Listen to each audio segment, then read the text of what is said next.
I bet you thought we were going to talk about your kid, but actually today we're going to talk about your mom habits.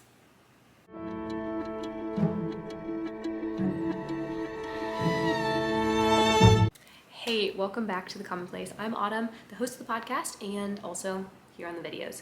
And I'm really excited because we have finally crossed the threshold into principle number 5, which means we know the instruments of education. It seems dramatic because it actually is. For a lot of people, including myself, after principle 4, when Mason lays out everything as manipulating a child's will, and these are things that you've been taught to do as a parent, it can really feel like I have no idea what to do in a moment when I need to teach my child something or when I want to rightly motivate them. It feels like I can't do anything. But guess what? We now have our 3 tools. We have our atmosphere, our discipline, and our life. And from principles 5 through 8, we're going to be talking about them in various angles. So if you haven't listened to the podcast, as always, I'm going to tell you to go do that. It's kind of like your primer. It's a big overview of the whole package of the 3, all of them. And then what we're going to do today is I'm actually going to talk about the interplay between the tools, because you can't use them just one. Like if you only ever habit trained a child but never thought about the ideas coming into your home and into their minds, and you never thought about teaching them how to relate to the people and surroundings around them, you wouldn't actually end up with a well-formed person at the end. So you have to use these 3 tools, kind of like if you were exercising, you would work out your whole body. Now we're going to talk about them today. I'm going to talk about atmosphere and discipline, but life is always going to work its way in there because that's the presentation of living ideas. So what we know is true for children is true for us moms too, because we're all people, right? And education and formation, they're not things that are confined to formal school years from, first grade through 12th grade. We're still learning. I'm still forming better habits. I'm still engaging with new living ideas, and they're changing me and shaping me.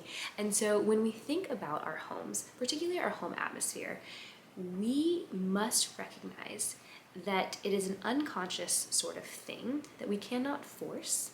In fact, I think a lot of times moms say we love certain things, that we value certain things, we do certain things, and they're true. We really do value those things. We want to be the type of people who do those things, and yet we know that this unconscious, subconscious parts of us, about what we actually really care about, what we really value in the moment, tends to work itself out of our minds, our mouths, our hands, our work, whatever it is, and that is what sets the atmosphere. So when Mason talks about atmosphere, it's not something that you can contrive and control if it's true natural atmosphere. And what children need is a natural atmosphere.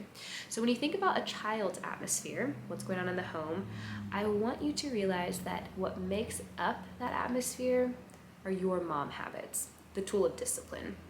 What you repeatedly do forms you. What you repeatedly think on forms you.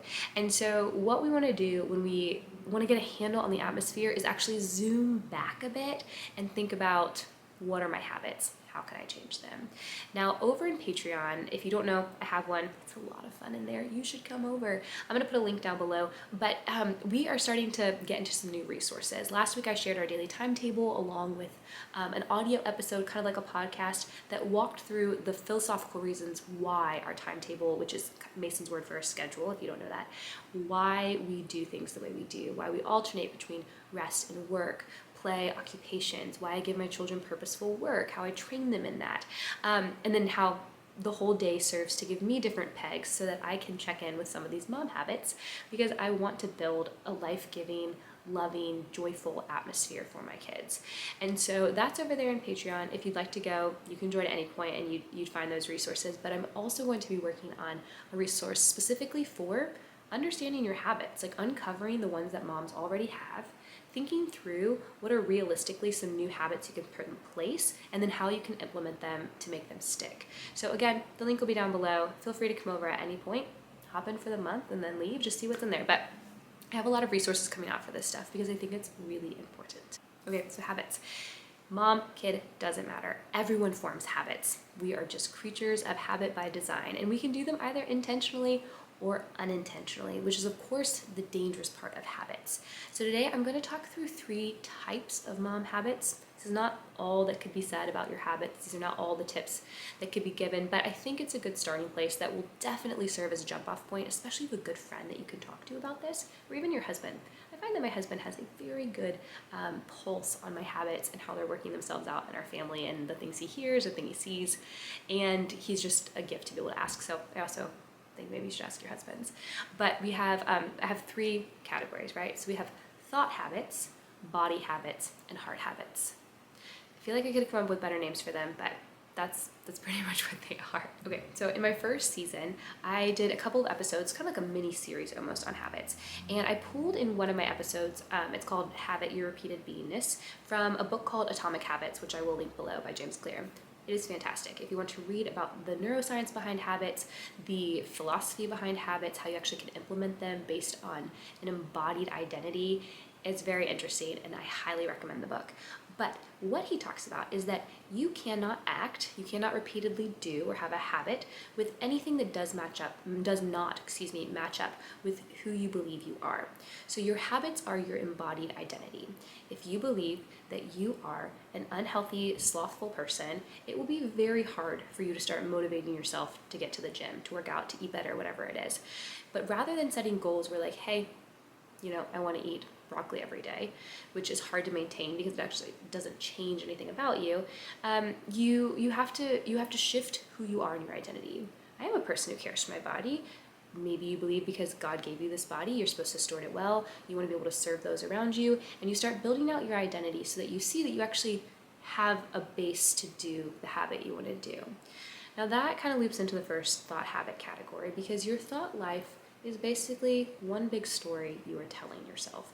You tell yourself a story about who you are, why you exist, what your point is, what your kids are for, what your husband's for, what your home life is for. All of it is a constant narrative.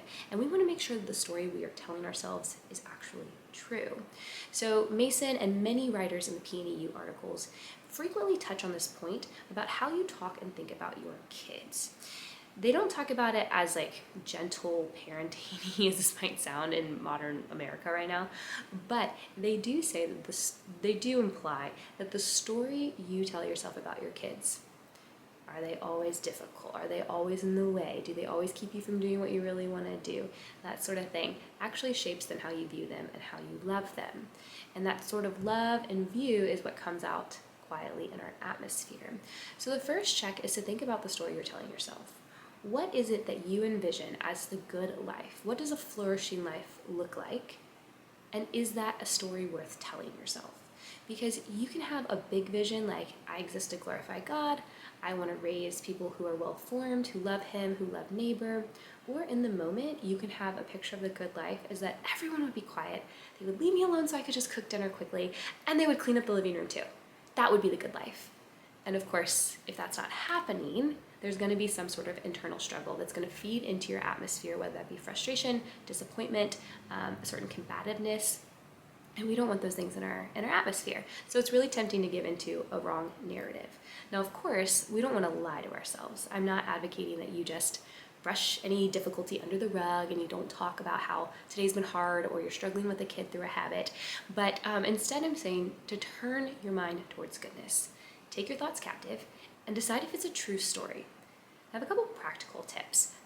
Take them, leave them, change them a little bit, but I do think they're helpful, and I know they've helped me. I also know they've helped friends who are very different than me, so I think hopefully there's something here that might help you as well. The first is no complaining. I can tell you with 100% certainty that no good fruit comes from complaining. Ever. It doesn't happen if you let it out of your mouth. It doesn't happen when you do it in your head. So if you can, stop the complaint before it fully gets rolling. Turn yourself back towards goodness. And one way I do that, I actually have done this many times in different seasons, is I keep what I call a tiny mercy list. And during the day, I might keep notes on my phone, I might write down on a note card. I will write just the little things that have happened that show me God's mercy during the day. This could be a kind comment from a child. This could be it's raining and I get the closest spot at Target to unload all of my children and get them in. Anything, big, small, doesn't matter. And then at the end of each day, just read it and see that your life, no matter what kind of season you're in, is still full of markers of God's mercy and kindness. And if you look for His work, you'll start to see it more often, even when things are difficult.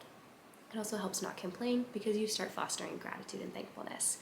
Now, another thing which I got from a writer a while ago, she has a ton of kids, is the idea that when everything's gone crazy, like that kid just pooped their pants, that kid is crying for a snack, that kid just fell, and that kid just hit someone, look at the clock, take note of the time, and tell yourself, I can do anything for 15 minutes. So I can be patient for 15 minutes. I can hold my own tongue for 15 minutes. I can rally the troops for 15 minutes. And usually with young kids, within 15 minutes, 20 minutes, they've moved on. They're on another thing. They're recalibrated, they're ready to go, they're back to having fun, and it's us that struggle to keep going. So 15 minutes, you really can. Choose a godly character trait, fruit of the spirit, whatever it is, and pray to focus on that thing for the next 15 minutes and to show your kids what it looks like, because it's actually what we're modeling. We're not trying to model what it looks like to, lose your day because it's not going your way. We're trying to model what it looks like to dig in deep and be loving and patient and kind. The last two things are, one is to consider what kind of ideas you're taking into your thought life. Your thought life, your soul, like your inner quiet space, I like to think of it like a hall of reflecting mirrors. Anything that you take in and you dwell on, you repeatedly think about, reflects around, constantly shaping everything you're doing. So make sure that the ideas coming in, whether that be through your books, your phone, your computer, your friends, that those things are worthwhile things to consider, to emulate, and to imitate. We don't want to be pursuing things that are not truth, goodness, and beauty. We don't want to be wasting our time there. And then lastly, if you're really struggling with understanding exactly how your thoughts are coming out, what they look like in your atmosphere, you can set your phone up somewhere, either on audio recording or video recording. Eventually you will forget it's running, and then play back and watch the footage. And during one of my postpartum periods, when I felt like I was struggling a lot right around dinner time with, being patient, holding my tongue, speaking kindly, inviting my children into the work we were doing, prepping dinner, rather than like shooing them away because I didn't want them there, I just started audio recording myself for a couple days. And it's very humbling to hear yourself sin against your children, but in a way that not only leads you to repentance, but also gives you very tangible points to work on, like, oh, this is what I keep doing. I need to not do this first action cue, which is what happens in a habit. You have a cue that causes the habit to start running automatically, and you can find those cues and change them. So that's like super practical and a little difficult. So like I said, take it or leave it. Now, the second category is body habits, or my friend always calls them creation care habits, things that you would do to take care of yourself. Because even though we hang out in the philosophical, educational, formational world, which is this big, it also, we're embodied creatures. We have bodies, we have physical cares and needs. As we were designed, we are finite, and we do actually need to take care of ourselves. I actually want to point you to a friend of mine that I have met through the podcast and through Patreon. Her name is Amanda. You will find her on Instagram at Commonplace Contemplations. So just remember the Commonplace, but Commonplace Contemplations.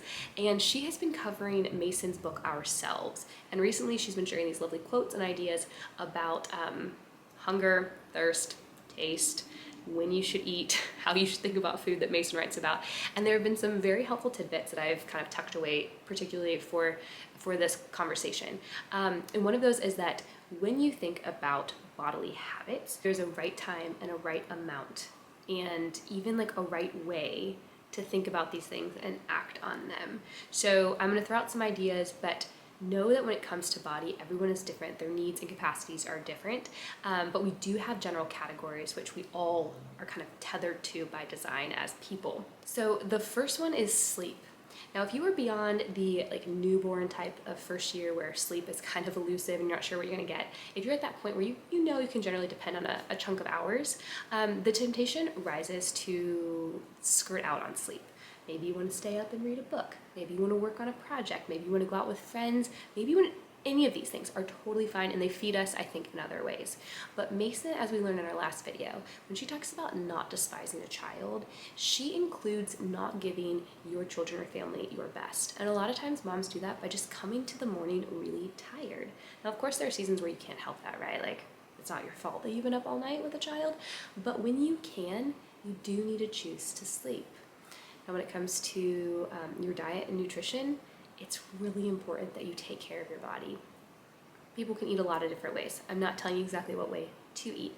I am saying, though, that moms need to either be prepared, plan ahead with snacks, make, energy bite balls, have them in the fridge, or go ahead and prep, salads for the week, or batch cooked chicken, whatever it is. So it's very easy for us to take care of ourselves, because the temptation will always be to keep rushing around and doing things or answering really true needs that are before us that we do need to take care of, and it would be wrong to ignore.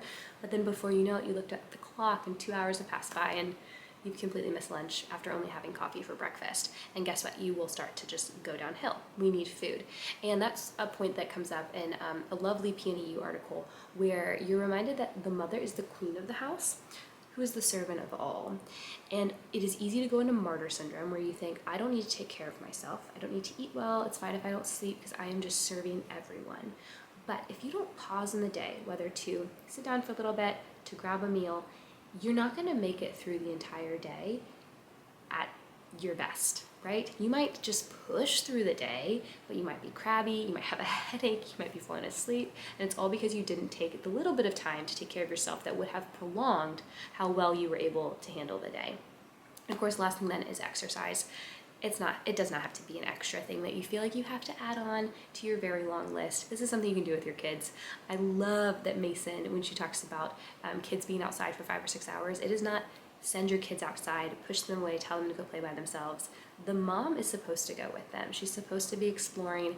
That could be hiking, that could be running around, that could be playing, catch, whatever it is that you're doing. But you can do this with your kids. You can have dance parties, you can go for a run, go for a bike ride, go for a long walk, lift them up in the air, tickle them, run around, chase them. There are a lot of ways to get some movement, but it is important that we take care of our bodies. And then the last category is the heart habit category. So it's important to take stock of what am I worshiping? Because what you worship is what you're beholding, and what you behold is what you become. And so the thing that we're constantly pursuing, again, looping back to the idea of what is the flourishing life, what is the good life, what is it that I want to be like, who do I want to imitate? If we were worshiping something, it's what we're going to become. And it needs to be said that one person can rightly love something that another person is wrongly loving or idolizing at that point. They become a worshiper of a gift and not God. That can happen. So just because you're like, oh, I really love this, is that so bad if it kind of encourages my heart? A good way to check that is to ask, what happens when I don't get that thing? If I can't have it, if I can't have the quiet time, if I can't have this activity, if I can't have this thing, how do I respond to it? Am I just like, oh, I'll never survive? Is it okay? I can handle it? That's usually a good heart check. And I'm actually going to include another resource down below called Heart X-Ray Questions from David Powelson. And if you just grab a couple of those every so often, it's like a very good personal examine sort of thing. So these are actually pretty easy. Like, we know that we need to be in scripture, we need to be at church, we need to be fellowshipping, we need to be in prayer. And we need to fill our minds with beautiful things that we can repeat to ourselves. In fact, it's actually looping again back to thoughts. If you really struggle with controlling your thoughts, it can be very helpful to memorize a Bible verse or some poetry, so that you don't have to also do the work. You don't have to do the work of fighting the idea and fighting to come up with a better one. You can recite words that are full of truth, goodness, and beauty that you didn't have to come up with, but you've committed to memory. It's actually a great tool. I think that's often why we teach our kids Bible verses when they're young, so that they're deeply embedded in their hearts and minds. And the same is true for us too. So that's one of the first things you can do, and that's one of the first things you should check on. And then, of course, you need to see, where are you spending your time? What kind of things are you feasting on? Are you feasting on the ephemeral? Are you on Instagram all day? Are you on TikTok? Are you on the internet? Are you on YouTube? There can be really great things that can give you a good dose of encouragement and inspiration, and send you back to your own life to live it out and to dig deep and to talk with your friends and act on it with your children. But it can also be very heart-sucking to spend a lot of time in what I call dehumanizing rhythms. People were made to do certain things. A humanizing rhythm would be like feasting and fellowship with friends, snuggling with your children, being outside, touching creation, observing what God has made, serving a friend, preparing a meal, like things that we all do. They're part of the natural order of life. And then there are things that have come about that come with dangers just as they come with benefits, and they can be dehumanizing if used in the wrong way. That would be the internet, that would be screens. And it's good to note that while it's amazing that you have a little computer in your back pocket where you can talk to your friends all day and really receive some encouragement, it's also something that distracts you and pulls you out of the three-dimensional reality you live in and takes you to a two-dimensional place that isn't fully embodied experience. That sounds a little heady, but it's actually, You know what I mean. If you spend all day scrolling YouTube videos, you don't feel nearly as fed as you do if you spend all day outside with your kids, probably.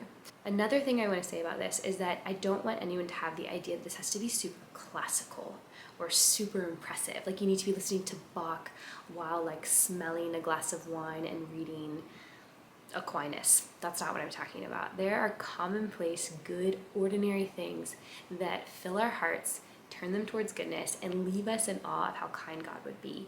And they're things as simple as like reading a really good fiction book, being outside on a trail with your kids, maybe getting together with your friends for a glass of bourbon and laughing for a couple of hours. These are just the gifts of God for the people of God, and we can find ways to have them, to not worship them, but enjoy them when we're able to do it and really just feel encouraged. One way I do this is like try to find ways I can do it with my kids during the day. I have these little pegs during the day, which are just things I can reach out and grab onto that kind of reorient me back to what I want to be doing with them. And this is what I talked about actually in Patreon.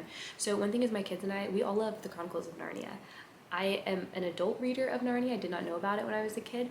And I probably would say with all seriousness that the Chronicles of Narnia changed my life. And so my kids and I all loved it. So we would put on audiobook. I have read those books out loud many times to them through the series. We also love to be outside. So if I can get to nature, it makes me feel better. There are just things like that you can think about. What is it that you love, that you could bring your kids into, that would nourish all of your souls and that you could easily do during the day with them?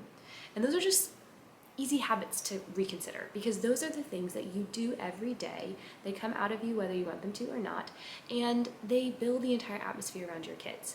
So it's a very practical way to think about how to build an atmosphere that isn't, let me change everything about our house really fast, because that's not going to stick, because it's contrived and it's fake. But if you do look at how you spend your time, what you believe, what you do, what you hope for, those sorts of things will actually reveal what's going on in your atmosphere. And I hope that's helpful, because all of these tools play together. And what I'm going to do for the next 3 podcast episodes and then these next 3 videos, as we look through each of the instruments that Mason tells us that we have and the large scope that they give us, is kind of go a bit more vlogger style. I'm very new to video, I'm very new to YouTube. I'm trying to figure it all out, like what format works best. But I do think that fleshing these ideas out very practically is super helpful. And so there are a lot of angles you could take with that, but particularly for the tool of atmosphere, I'm going to walk through our toys and our chores. Like I have this thing called chore captains, and I have very few toys in my home for a reason, to serve my kids, not because I'm a minimalist, like help our family just pursue the things we really want to do. And I'm going to talk about what it looks like when you start training that sort of habit, to teach and the habit being, how do you rightly relate to the world around you, and how you partner with them, because there seems to be a gap in both some of the Christian parenting world and also the education world of what it looks like to partner with a child to teach them something, rather than to just hold this heavy burden above them, like this is the standard, just do it, figure it out, and we'll just fight until we get there. And instead there's like a really beautiful way that Mason lays out that you come along with your child, teach them, enjoy them, invite them into your life, and I think it's so beautiful that it's worth going through. So I'm hoping to take you more rogue on these next 3 rather than sitting here at night post bedtime. But if you have any questions, feel free to leave them in the comments below. I would love if you came over to the podcast to listen, where we dig into these philosophical principles that she provides, so that we have a strong foundation, because when we have those principles, you can take them to your house and apply them in a way that serves your family and brings you a lot of joy. It's going to look different than the way they bring our family joy, but the point is that they were made to bring us joy, and I want that for everyone. So I'll be back in 2 weeks. So I'll be back actually in a month with that. And until then, we've got some fun stuff coming your way. Thanks for watching.